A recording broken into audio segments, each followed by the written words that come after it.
Hi, readers. It's Lori. Welcome back to my channel, Books, Ink, and Paper, or welcome. If this is your first time, I am so happy that you're joining this community of readers that I have subscribed to this channel. So I hope that you'll stick around, maybe subscribe, like, and maybe share some comments with me as you explore this channel for maybe the first time.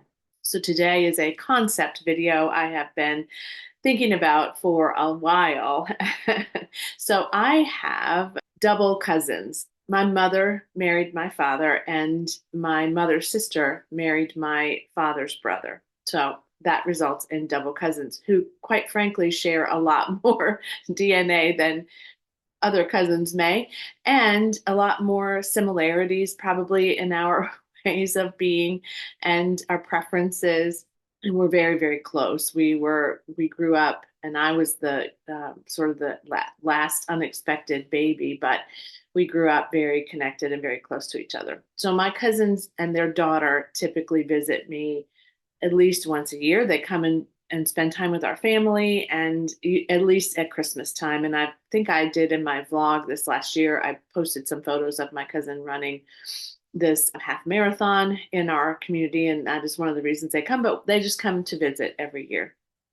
And they are avid readers. So more than once when they've been here, we've gone to a bookstore and we have looked at books and talked about books and recommended books. And it's always just a delight to have that happen. So my concept video today is that in the month of March, I am going to choose 3 books and read like my cousins. So my cousin Ken, his wife Rita, and their child Sadie, whose real name is Sarah Sadie, but my oldest was already named Sarah, so they call her Sadie. Isn't that funny? That's another sort of fun fact, I guess, about my life. So I'm going to read a book that each of them have either recommended to me or I have noticed that they really enjoyed.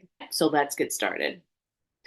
So the first one I'm going to read is one that my cousin Ken chose for me at one of our favorite bookstores here. My friend Shireen owns Southern Bound Bookshop, and we were there when she was in a different location. So it's been a number of years ago now since I hauled this. And my cousin said, "Hey, have you ever read anything by this author? I like this series. You might like it too," which is usually true. And so he picked up for me The Bat, which is the first in the Harry Hole series. And the author's name is, I think, Yu Nesbo, but some people say Yo Nesbo, which I have said before, and some people say Joe. But he is Scandinavian, and my cousin thought certainly I would be interested in this because he is Scandinavian, and this is the first in the series, which I had a little bit of trouble discovering whether this was the first in the series because there are some sites that say that it is not. So I'm curious about that, but I'm going to start with this since I have it. Harry Hole is the inspector of the Oslo Crime Squad, and he is sent to Sydney to investigate a case, which is interesting because when the author talks about starting this series, he says he was asked to write something as he was traveling to Sydney, Australia, and he wasn't sure what he was going to write, and he had 5 hours essentially to spit something out that the publisher could consider. And so he thought, what would be easy to create in 5 hours? I know, I'll start a crime series. And so he did. And his character is also flying from Oslo to Sydney, as the author was during that incarnation of Harry Hole. So I thought that was quite interesting and fascinating. So Harry Hole has a 23-year-old Norwegian woman who is a victim of a murder, and she is a minor celebrity. So it's kind of a high stakes, high profile case. And Harry befriends one of the detectives and one of the witnesses, and then they draw together into this place where it may be connected to some other unsolved murders. It sounds really great. It does say here that the first Harry Hole novel is this one, but nevertheless, I'm going to read like my cousin Ken, and I'm going to read The Bat in the month of March. So the next book that I'm going to read is To Read Like My Cousin Rita, who is Ken's wife, and I've known her since I was young because of the age difference between me and my cousin Ken. I think he was 14 when I was born. I've known Rita since they got married, and actually since they were dating. And She loves Louise Penny. She's been telling me to read the Still Life series for a number of years, and I think now is the time. Now's the time to read like Rita.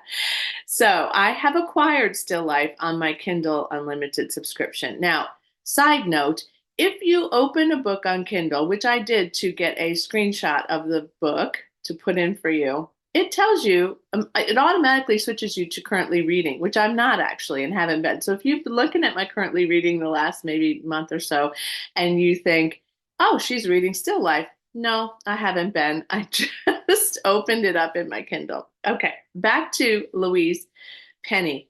This is the Inspector Gamache is the character in this, and I think that it's called the Three Pines series because it's set in a place in Canada called Three Pines. I believe that is why.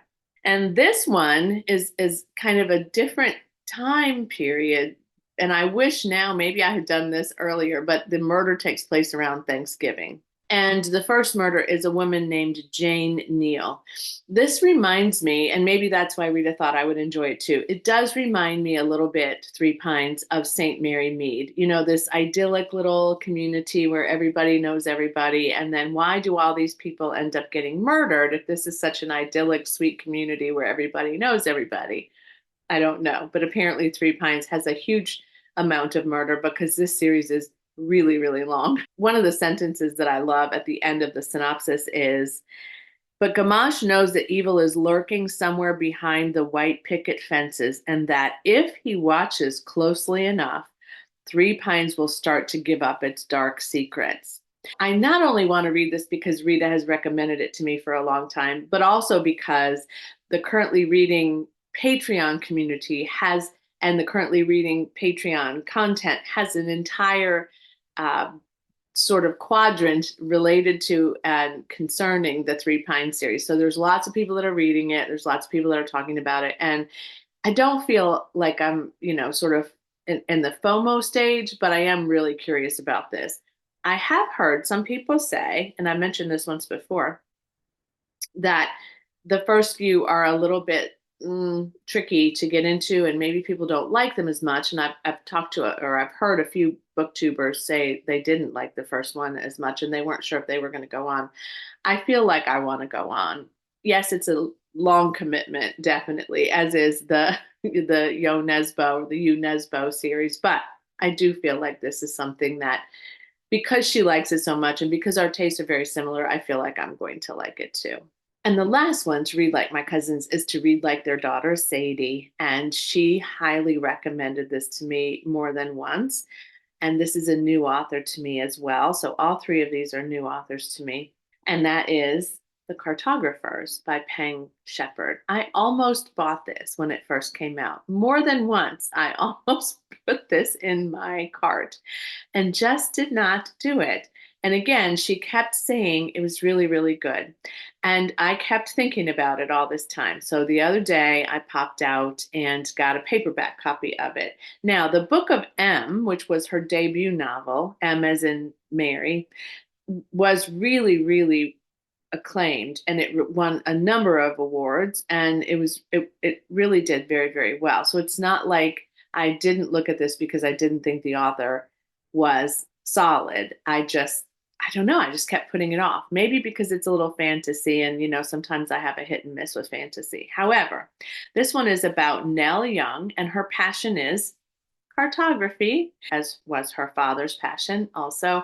And she was very, very close to him and looked up to him a lot until something came between them that created an argument over an old map.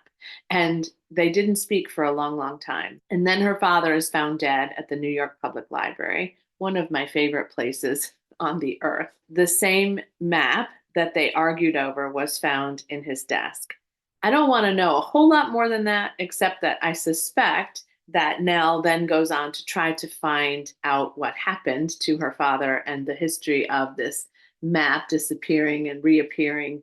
It just sounds great. And again, my cousin Sadie loves it. It's called by the Washington Post an enjoyable, fast paced, and fantastical thriller. So I think that when I saw that blurb, when I was shopping in the bookstore one day, I thought, okay, this isn't just a fantasy. This is a thriller too. This is me. I got this. I can do this. The Cartographers will be the one that I read like Sadie. So all of these, I would say, are about the same size. So getting to them in the month of February, March will not be difficult.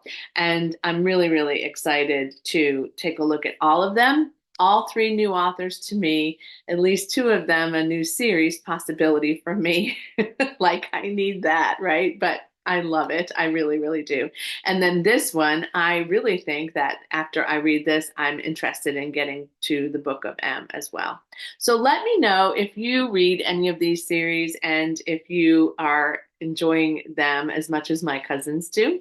If you've read this book as well, let me know that. You know, I always want to know what you're reading currently and what you've read in the past. And of course, for some of you, I can look at your Goodreads list and see if you read it and if you liked it too, which I do very often. Thanks for joining me. Thanks for listening to my plans to read like my cousins. And as always, happy reading. Bye.